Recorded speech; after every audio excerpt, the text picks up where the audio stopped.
Hello students, classical mechanics की series में आज अपन क्वेश्चन डिस्कस करेंगे और वो है अपने पास मोशन अंडर सेंट्रल फोर्स। ठीक है, इससे पहले के लेक्चर में अपन ने लाग्रांजियन फॉर्मूलेशन पर एक दो प्रॉब्लम्स अपन ने पहले सॉल्व करी थी, जैसे कि अपन ने सिंपल पेंडुलम को सॉल्व किया था, एटवुड मशीन को किया था, कंपाउंड पेंडुलम के लिए भी अपन ने लाग्रांज इक्वेशन ऑफ मोशन निकाली थी।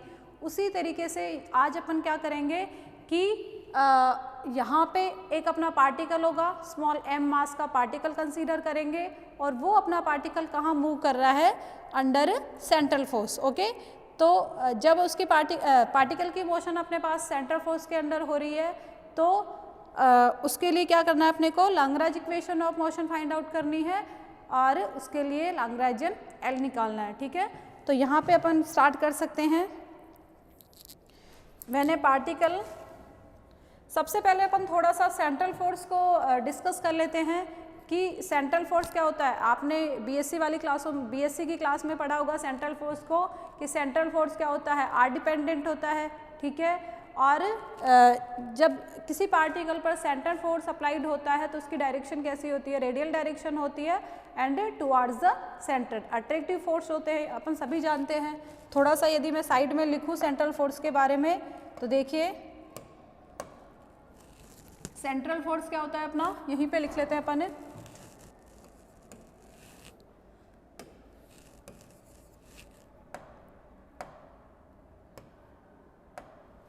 सेंट्रल फोर्स F को अपन किस फॉर्म में लिखते हैं, एफ आर के। ठीक है, कोई भी आर के वाला फंक्शन आर डिपेंडेंट फंक्शन होता है अपना, साथ ही साथ इसकी नेचर कैसी होती है, ये अट्रैक्टिव फोर्स होता है। ठीक है, अट्रैक्टिव फोर्स होता है। इसी के साथ कैसा फोर्स होता है, कंजर्वेटिव फोर्स होता है, कंजर्वेटिव फोर्स होता है। और सेंट्रल फोर्स के अंडर यदि अपने पार्टिकल की मोशन होती है तो motion of particle in plane, motion of particle under central force। Central force के अंदर यदि किसी पार्टिकल की मोशन होती है तो वो क्या होती है, एक प्लेन में होती है। ठीक है, तो ये तो अपने पास बात किसकी हो गई, सेंट्रल फोर्स की। नेक्स्ट अपने को क्या काम करना है कि इस पार्टिकल के लिए क्या करेंगे, इन अ प्लेन। ठीक है, कोई भी पार्टिकल यदि अपना सेंट्रल फोर्स के अंडर मूव कर रहा है तो उसकी मोशन को अपन कहाँ कंसीडर करते हैं, ओनली इन अ प्लेन। ठीक है, तो ये तो बात अपन ने कर ली सेंट्रल फोर्स के लिए। अब काम किसके लिए करना अपने को यहाँ पे, इसके लिए लाग्रांजियन L और इक्वेशन ऑफ मोशन निकालनी है अपने को। तो यहाँ पे अपन लिख सकते हैं consider a particle of mass small m, a particle of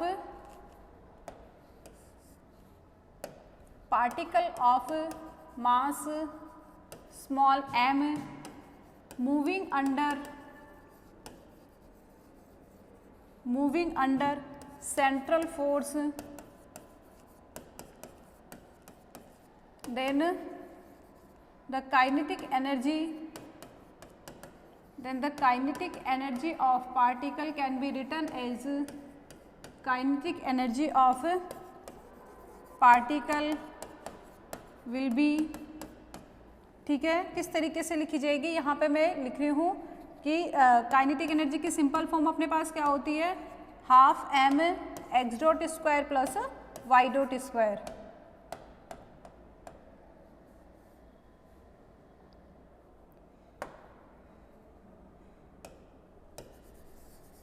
kinetic energy की फॉर्म क्या होती है अपने पास, half m x dot square plus y dot square. किस केस में, डायग्राम से जब पार्टिकल की पोजीशन कहाँ हो, प्लेन में मूव कर रहा है, ये x कोऑर्डिनेट है, ये इसका y कोऑर्डिनेट है, और पार्टिकल को मैं यहाँ पे कंसीडर करती हूँ तो इसके कोऑर्डिनेट क्या हो जाएंगे, x एंड y। लेकिन यहाँ पे अपन देखते हैं कि जब पार्टिकल अपना सेंटर फोर्स के अंडर मूव कर रहा है तो मोशन कैसी होगी इसकी, towards the centre, attractive force लगेगा। तो इस मोशन को अपन कैसे लेते हैं, सर्कुलर। तो यहाँ पे इसका पोजीशन वेक्टर क्या होगा, तो यहाँ पे अपने को इसके लिए क्या कौन से कोऑर्डिनेट काम में लेने होंगे, पोलर कोऑर्डिनेट्स। तो ये अपना हो जाएगा, ये इसके लिए पोजीशन वेक्टर r हो जाएगा और एंगल ये हो जाएगा अपना थीटा। तो x की वैल्यू अपने पास क्या आ जाती है, ये अपना क्या होगा x होगा और ये वैल्यू किसकी होगी, y की होगी। तो x अपना आएगा देखिए स्टूडेंट r cos थीटा और y यहाँ पे लिखा जाएगा r sin थीटा। तो जब अपन क्या करेंगे, इधर साइड में मैं कैलकुलेशन कर देती हूँ, यहाँ पे इधर अपन डायरेक्ट वैल्यू पुट करेंगे। तो देखिए स्टूडेंट ये अपना हो जाएगा इक्वेशन 1। तो यहाँ पे अपने को क्या लेनी है, x डॉट और y डॉट की वैल्यू लेनी है। तो जब अपन इसका x डॉट निकालेंगे तो वो अपना आएगा, यहाँ पे r भी वेरिएबल है और थीटा भी वेरिएबल है, ठीक है। तो r dot cos theta plus minus, क्योंकि साइन थीटा कॉस थीटा का करेंगे तो माइनस साइन थीटा आएगा अपना, minus r sine theta theta dot. इसी तरीके से यदि अपन y डॉट निकालें यहाँ से, तो y डॉट अपना क्या आएगा, r dot sine theta plus r cos theta theta dot, ठीक है। जब अपन क्या करते हैं, इनको स्क्वायर करके ऐड करेंगे तो देखिए x dot square plus y dot square अपने पास आ जाएगा। देखिए स्टूडेंट लिख सकते हैं अपन x dot square plus y dot square अपना आ जाएगा r dot square cos square theta plus r square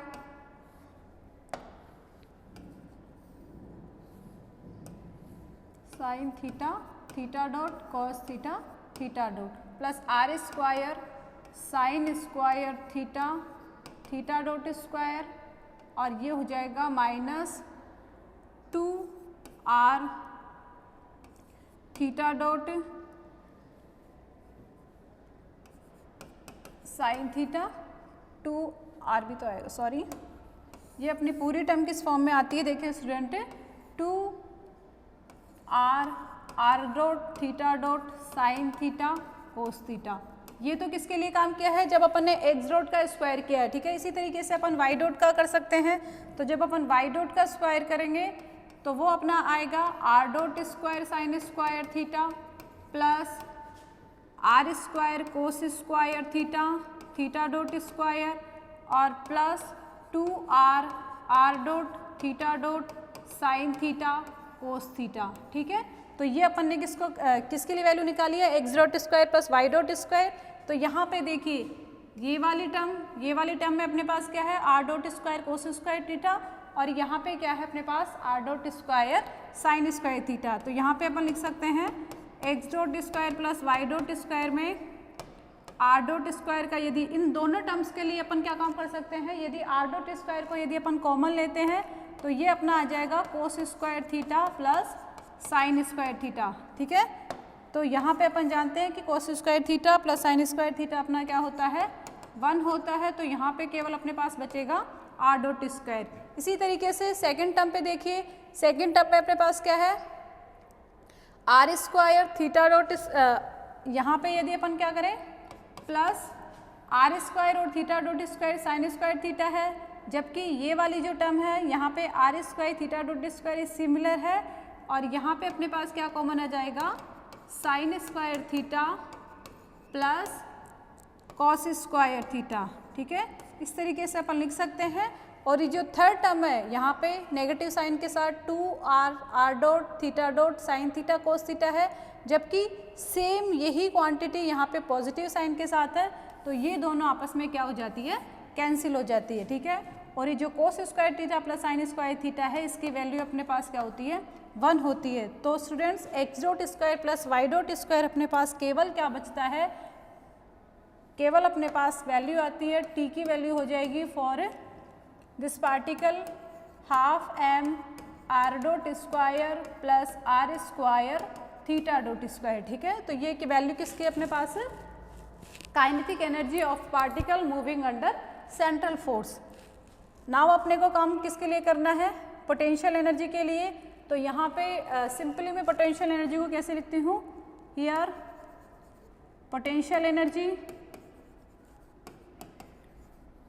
potential energy को मैं मान लेती हूँ V is equal to function of R, ठीक है, कोई भी R का फंक्शन है।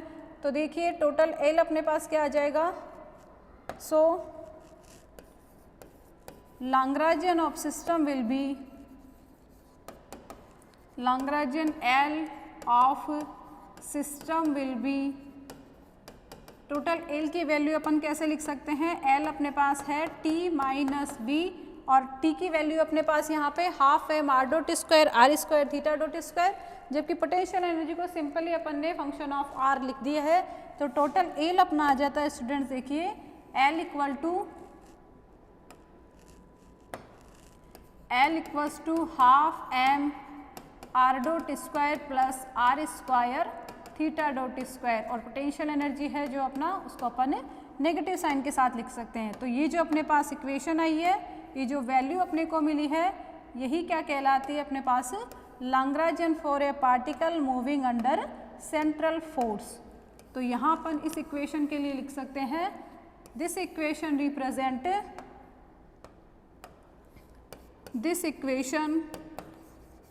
Represent Lagrangian for a particle moving under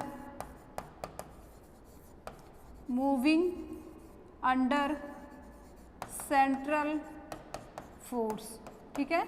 तो यहाँ पे अपन देख सकते हैं कि ये जो Lagrangian L अपने को मिला है इस इक्वेशन में, देखिए ये जो L की वैल्यू अपने पास आई है, ये क्या कहलाती है, Lagrangian for a system, Lagrangian for a particle moving under central force, ठीक है। नेक्स्ट काम अपने को किसके लिए करना है, इसके लिए equation of motion find out करनी है। तो यहाँ पे देख लीजिए, यहाँ पे कितने जनरलाइज कोऑर्डिनेट अपने पास है, 2 जनरलाइज कोऑर्डिनेट है, एक अपना R है और एक अपना थीटा है। तो यहाँ पे इक्वेशन ऑफ मोशन की फॉर्म भी कितनी आएगी, 2 फॉर्म मिलेगी यहाँ पे अपने को इक्वेशन ऑफ मोशन की। तो यहाँ पे अपन लिख सकते हैं, देखिए ये अपना L है,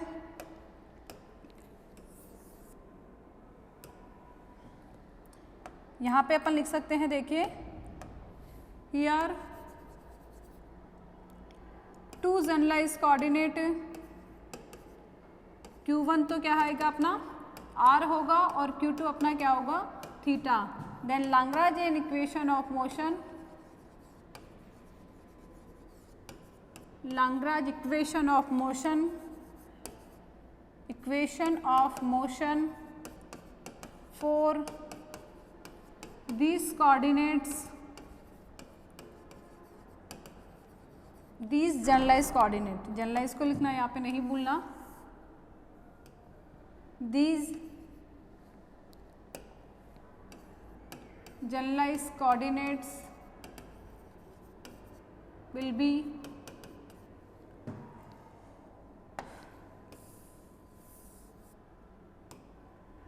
these generalized coordinates will be, वो अपनी हो जाएगी D by D T of del L upon del R dot minus del L upon del R equals to 0। ये तो अपने पास आर डॉट के रेस्पेक्ट में है। सिमिलरली अपन थीटा के लिए भी लिख सकते हैं, और थीटा के लिए अपने पास हो जाएगी, थीटा के लिए अपन लिख सकते हैं D by D T of del L upon del theta dot minus del L upon del theta equals to 0। तो यहाँ पे अपने को काम किस किस के लिए करना है, एक तो अपने को निकालनी है del L upon del R dot की वैल्यू, दूसरी अपने को del L upon del R की वैल्यू निकालनी है। यहाँ पे थर्ड काम अपने को करना है del L upon del theta, और fourth del L upon del theta. तो यहाँ पे अपन लिख सकते हैं, since del L upon del R dot अपना क्या होगा, जो एल फंक्शन अपना, देखिए एल अपने को क्या मिला था, एल की वैल्यू क्या आई थी अपने पास, half M R dot square plus R square theta dot square. तो यहाँ अपने को इसका आर डॉट के रेस्पेक्ट में डिफ्रेंशिएशन करना पड़ेगा। यहीं पे साइड में अपन एक बार इसको लिख लेते हैं, एल क्या था अपना, half M R dot square plus R square theta dot square minus V of R, ठीक है। तो जब अपन इसका आर डॉट के रेस्पेक्ट में क्या करते हैं, डिफ्रेंशिएशन करते हैं, तो अपने को वैल्यू क्या मिलती है, एम।